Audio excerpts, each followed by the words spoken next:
the usual or rather stipulated period on which you should always have your checkups? What is the frequency of checkups that you should have if you are a non-diabetic?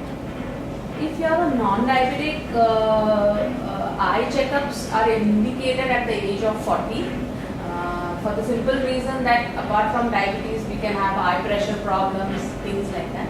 So if you are a non-diabetic, a 2-yearly checkup after 40 is advocated. If you are a non-diabetic, then we say to them, at least check your eyes once every year. Because if there is any problem, we detect it in time and advise you accordingly, whatever can be done. Because see, detecting diabetic retinopathy is very important. Based on the findings, we are going to advise them laser treatments or other things which will help prevent further deterioration of their eyes or having serious vision problems. Mm-hmm. So our aim is to prevent serious vision problems in these people who have diabetic retinopathy. Okay, Dr. Bhavik, can you tell us about specifically about diabetic retinopathy? How does it happen? And later on, we would get into the issues of how to prevent it. How does actually diabetic retinopathy happen in a diabetic person? Diabetes is a disease of smaller blood vessels. So there are some cells called pericytes which are damaged in diabetes, and these cells are form a wall of the smaller blood vessels, and the blood vessels start losing these cells. Mm-hmm. As a result, blood and its products start leaking out from the blood vessels into the retina, and there is either lack of blood supply to some part of the retina, mm-hmm. or there is swelling to some part of the retina, which results in diabetic retinopathy. The key to this is, the key to treatment is prevention and early diagnosis. As Dr. Nabar has already explained, once a person is diabetic, he has to get his eye checked once in a year for evidence of diabetic retinopathy. Previously, we used to do it only with the help of some instruments and we used to make notes, but nowadays we have got more sophisticated instruments like fundus photo, where you can actually have a photograph of your retina so that it can be compared very well with the next year when you come. Once diabetic retinopathy is diagnosed, mm-hmm. okay, earlier it is diagnosed, better it is for treatment. The treatment is much more simpler and easy, and the results are very good when it is done at an earlier stage.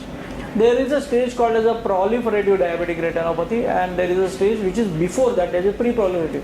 As long as the diagnosis is done at the level of pre-proliferative, the prognosis is excellent. One can have good vision for many years to come, and therefore it is the delay in the diagnosis which we need to avoid. The treatments like laser, injection, etc. all are valid when there is a pre-proliferative diabetic retinopathy. Once it goes to the proliferative stage, we have to do additional treatments like surgery. I see. Which becomes a bit of a complicated affair. Okay.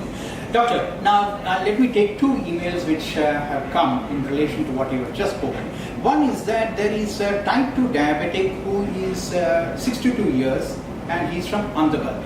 He says that he gets color halos around the lights and he's diabetic, and he claims that his diabetes is under control.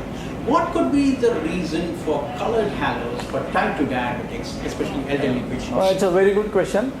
There are two reasons for colored halos. Number one is glaucoma, and number one is early cataract. Number two is early cataract. So we need to examine the patient in detail and find out whether it is early cataract or early glaucoma. And I am sure if the patient goes to the doctor at this point of time, very good treatment is possible and very good vision recovery is possible. And what is actually glaucoma? Can you just explain that for a lay diabetic? Yes. There is a fluid in the eye called aqueous. This aqueous has two objectives. Number one, it provides nourishment to some parts of the eye, and it carries the excreta of some parts of the eye outside the eye. Now, due to some fault in the mechanism of drainage of this aqueous, the aqueous gets stagnated, and as a result there is a back pressure. This causes increase in the pressure of the eye. The way we have blood pressure, we also have some eye pressure. Whenever there is rise in the pressure of the eye, the disease is called as glaucoma. So essentially, Glaucoma is basically of two types. One is the angle closure glaucoma, and second is the narrow angle glaucoma. In diabetics, the more common is the open angle. The glaucoma is of two types. One is the narrow angle glaucoma, and second is the open angle glaucoma. In diabetics, it is the open angle glaucoma which is more common. I see. Dr. Nabar, can you just tell us about the proliferative and the non-proliferative part of the retinopathy? So diabetic retinopathy, when it initially presents, it is generally the non-proliferative type. So what happens here is in the early stage you get, as Valkar sir just explained, because of the capillaries not functioning properly, they start leaking. And because of the leakages, you get exudates or proteins. These are nothing but proteins from the blood which have come into the retina. Or then blood itself, that is red spots. Or sometimes you get outpouchings of the capillaries called aneurysms. Okay. So these are the early findings in non-proliferative diabetic retinopathy. Once you see them, we can generally detect them while examining the patient. So once you see them, you can label it as either mild, moderate and severe, depending on how much, in what amount they are present, and certain other findings like they are called minute vessels in the retina, intraretinal microvascular abnormalities, also venous dilatation or venous bleeding. All these, the proportion in which they are present are going to say whether the non-proliferative diabetic retinopathy is mild or moderate or severe. Now what happens is a stage further, after this severe non-proliferative diabetic retinopathy, a stage will come when new vessels will form on the retinal surface. Now this is the stage that marks proliferative retinopathy. That is, new vessels are not required on the retinal surface, but because of the ischemia and other changes that happen because of diabetic retinopathy in the non-proliferative stage, these new vessels are going to arise. These new vessels will give rise to problems. They can bleed, will cause a vitreous hemorrhage where the patient suddenly stops seeing, or they can give rise to fibrovascular proliferations on the surface of the retina. Now these proliferations can grow and cause traction on the retina, and the retina can get detached. So again, if it involves the central vision, the macula, that is the central part of the retina, then the vision is going to be severely affected. So these are the two aspects of proliferative retinopathy. Dr. Bobekar, we have a very related question on this issue also. There is another patient who says that he had black spots. One fine morning he got up to see black spots on his right eye, but later on it disappeared by itself. Now he is asking, what should be the future course of action? Does he really need to go to a doctor for further treatment, or he can simply forget about it? Yes, once again, that's a very, very good question. Many times, patient come across, or we also come across these situations. The black spot means probably the patient has had vitreous hemorrhage. That means there is a bleeding in the jelly of the eye. I see. And how dangerous is that? It is Doctor? a sign of advanced stage of proliferative retinopathy. Okay. As Dr. Nabar explained, that new blood vessels are formed.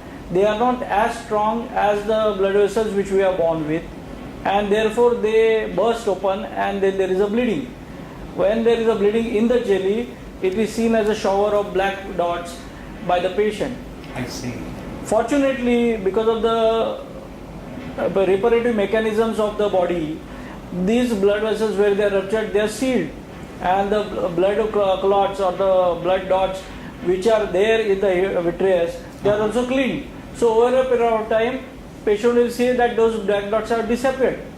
But we are not only interested. we have to also treat the reason behind these black dots, and therefore the patient must consult an eye surgeon, confirm that it is vitreous hemorrhage, and take proper treatment for proliferative diabetic retinopathy. Can you tell us about the new medicines, the new technologies that have come to treat retinopathy, diabetic retinopathy, especially when you have all these floating substances in your eye?